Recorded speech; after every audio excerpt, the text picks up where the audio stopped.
तो आप सब कैसे हैं? आशा है आप सब अच्छे होंगे। दोस्तों, आज मैं आपको पढ़ाने वाला हूँ काल कि काल कितने प्रकार के होते हैं और इनको जो है कितने पार्ट्स में डिवाइड किया गया है। ठीक है, तो वीडियो में अंत तक बने रहें।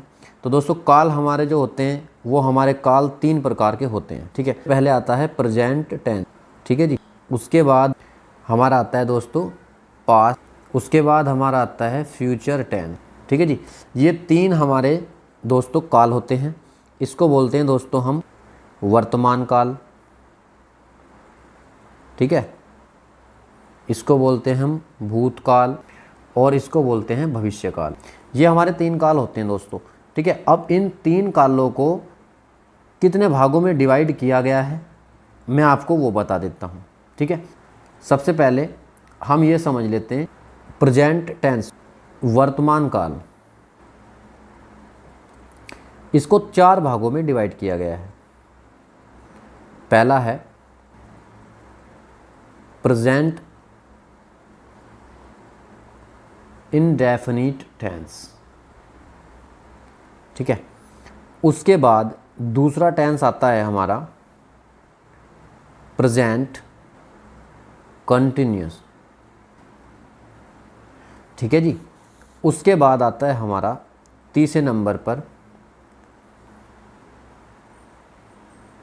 उसके बाद चौथे नंबर पर आता है हमारा प्रेजेंट परफेक्ट कंटिन्यू। ठीक है दोस्तों, ये हमारा जो टेंस होता है प्रेजेंट पर होता है। ठीक है, उसी प्रकार पास्ट को भी हम अब पास्ट पढ़ लेते हैं। Past tense,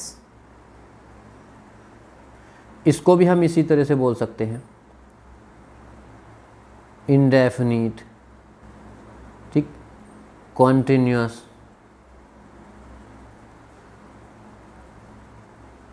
perfect, perfect continuous. ठीक है, ये हो गया। उसके बाद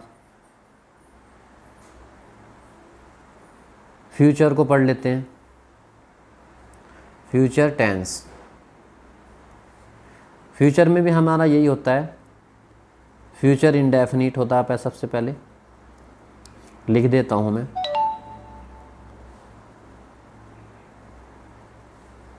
फ्यूचर इंडेफिनिट टेंस। उसके बाद दूसरे नंबर पर आएगा हमारा फ्यूचर कंटिन्यूअस। ठीक है, उसके बाद तीसरे नंबर पर आएगा हमारा future perfect tense.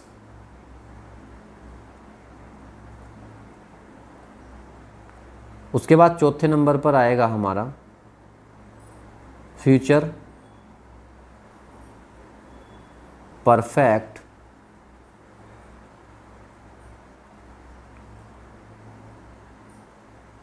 Continuous tense. ठीक है, ये हमारे 4 वर्जन होते हैं दोस्तों जो हमारे टेंस होते हैं।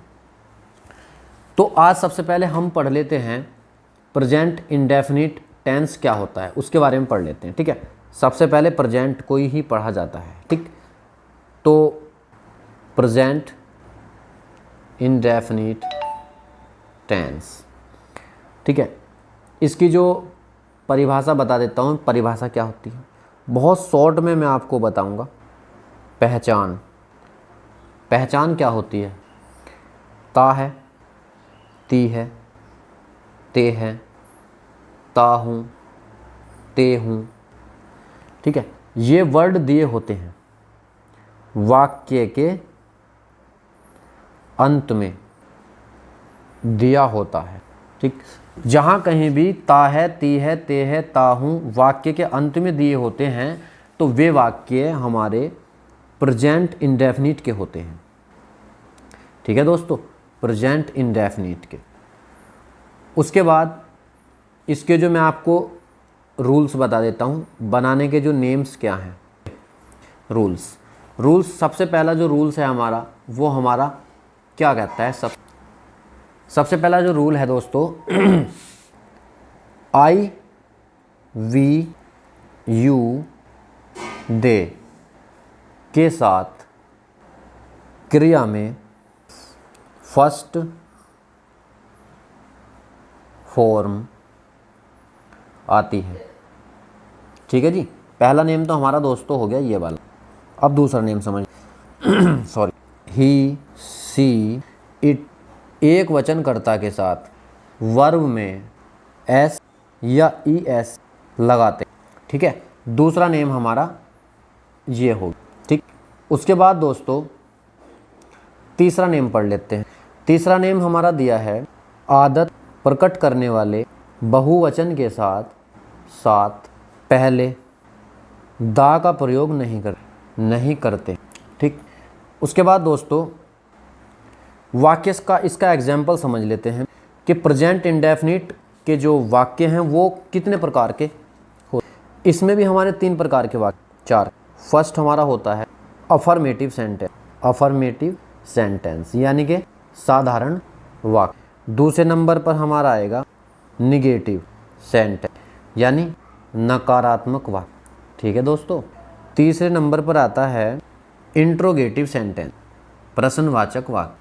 ये हमारे 3 टाइप के वाक्य हमारे होते हैं। ठीक है, अब इनमें क्या करते हैं, 3 टाइप के वाक्य हमारे होते हैं। ये हमारे तीनों टेंस में यानी प्रेजेंट में भी और पास्ट में भी और फ्यूचर में, ये तीनों में ही होते हैं। ठीक है भैया, उसके बाद इनका एग्जाम्पल समझ लेते हैं। सबसे पहला हमारा जो आएगा तो वो हमारा है अफर्मेटिव सेंटेंस। जैसे वाक्य हमारा दिया है उज्जवल प्रतिदिन स्कूल जाता है, तो बनाएंगे किस तरीके से। बनाने का जो तरीका है मैं बहुत आसान आपको बताऊं। सबसे पहले हम लगते हैं सब्जेक्ट प्लस उसके बाद हमारा आएगा वर्ब प्लस एस या ई एस, ये हमारा एक वचन के प्लस ऑब्जेक्ट। ये हमारा दोस्तों इसका सूत्र होता है वाक्य बनाने का। अब हम ये किस तरीके से बनाएंगे हम आपको ये बताने वाले हैं। बहुत अच्छे तरीके से आपकी समझ में एकदम आ जाएगा डायरेक्ट। जैसे उज्जवल है तो सबसे पहले हमारा कर्ता क्या है, उज्जवल। उसके बाद क्या कर रहा है, स्कूल जा रहा है यानी जाता है, तो जाना लगाएंगे हम, गो। अब उज्जवल तो एक वचन है, मैंने बताया था आपको दूसरे नेम में कि जो सिंगुलर सब्जेक्ट है एक वचन, ही सी इट, उसके साथ में हम एस या एस लगाते हैं, तो इसमें एस तो लगेगा नहीं, इसमें तो ई एस लगेगा, गोज। अब हमारा जो ये टू है ये हमारा प्रीपोजिशन है टू। ठीक है, अब ऑब्जेक्ट क्या है इसमें, ये हमारा ऑब्जेक्ट है स्कूल, तो स्कूल, तो ये हमारा वाक्य बन गया। ठीक है, तो इसी प्रकार दोस्तों मैंने आपको जो आज एक वाक्य बताया केवल अफर्मेटिव का और सारे टेंस के बारे में जानकारी दी, तो मेरा जो चैनल है वो आपके लिए स्टडी के लिए मैंने बनाया है दोस्तों। तो मेरे चैनल्स को आप सब्सक्राइब करें, मेरी वीडियो को लाइक करें और इंग्लिश को लगातार पढ़ने के लिए मुझसे जुड़े रहें। ठीक है, जय हिंद, नमस्कार।